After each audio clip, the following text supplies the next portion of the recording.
So in one of my previous videos, I went over one of the fastest ways to level up your Delve companion Valeera all the way up to the new cap of level 80. And you could do this from the cap of season 1 level 60 up to 80, or you could even do this from level 1 all the way up to level 80. And it was an incredibly strong experience farm. It was using one of the new curios, but that first method also had a requirement that you use a character that can go stealth, whether it be like a rogue or a druid. And one of the big issues of that being a requirement is that if you didn't have a level 90 character that can go stealth like that, you could only do up to essentially tier 4, and the higher tier of Delve you're in, the more experience you're gonna get. Now in this video, we're gonna be going over a method that can be used by absolutely any class, it doesn't matter, because you're not even going to be in combat. All you're gonna be doing for this leveling method is you're gonna mount up and you're just gonna walk around on your mount. That's legitimately all you're gonna be doing, and this is gonna give you one of the fastest leveling methods for Valeera, and it's gonna be pretty similar in terms of like experience per hour as that original leveling video. Now there is going to be one requirement, and that's you're going to need a specific story variant on the delve we're doing. So we're doing one of the new delves on the Coiled Isle called the Ring of Glory. Now this is a pretty small delve, and that's one of the reasons this is so good for experience farming.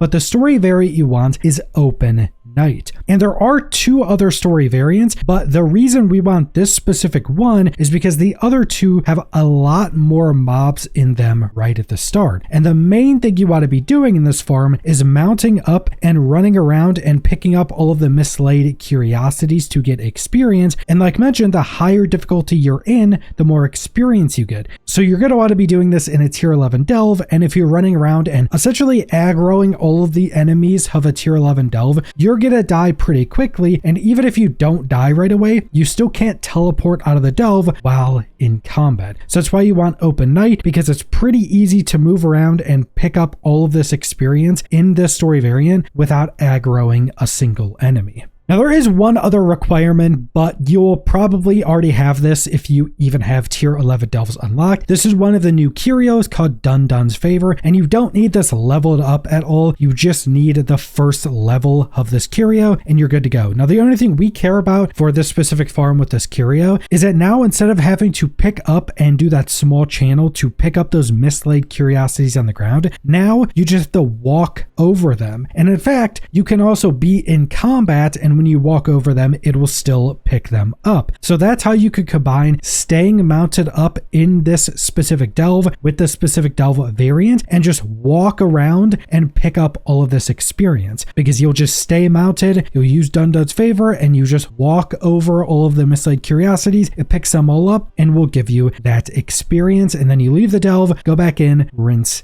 and repeat. It's very easy to do, albeit a bit tedious and probably a bit boring, but it's also easy enough to do that you could like watch videos or watch Netflix or something and you'll generally be fine. And in the small area of this delve, it is still a full delve, so you'll usually be finding like 9 or 10, I think even sometimes up to 11 mislaid curiosities per delve run. And you don't have to pick up every mislaid curiosity. Some of the time you'll find one of these curiosities with, say, one of the nemesis packs near it, and it'll take longer to pick that up and either defeat the nemesis or just run out of the delve. So just skip some of the ones that would cause you to aggro something, and once you've picked them all up, you either just right click your character profile and leave delve, or you can use the macro, which if I remember I have a link to the description, and you can click that and it'll teleport you out. Those do the same exact things, so you're saving maybe a second or two to right click your profile picture and leave delve. And that's legitimately all you're going to be doing. You go into the delve, you mount up, you run around and pick up all of the mislaid curiosities. Now, two potential tips for this is, first off, use one of the classes that have the mounted speed increases, because paladins with one of their auras have this, where it gives you a 20% increase to your mount speed. Or I think Death Knights also have this. I don't remember what other classes have this, or if any of the other classes even still have this, but that will just help you speed up these farm runs a bit more. And then on top of that, if you're having difficulties seeing the mislaid curiosities, which should have a little blue outline and should have the glowing effect on them, but if you're still having difficulty seeing them, you can use the black black inky potion, which turns into nighttime, and some people can see them more easily through this.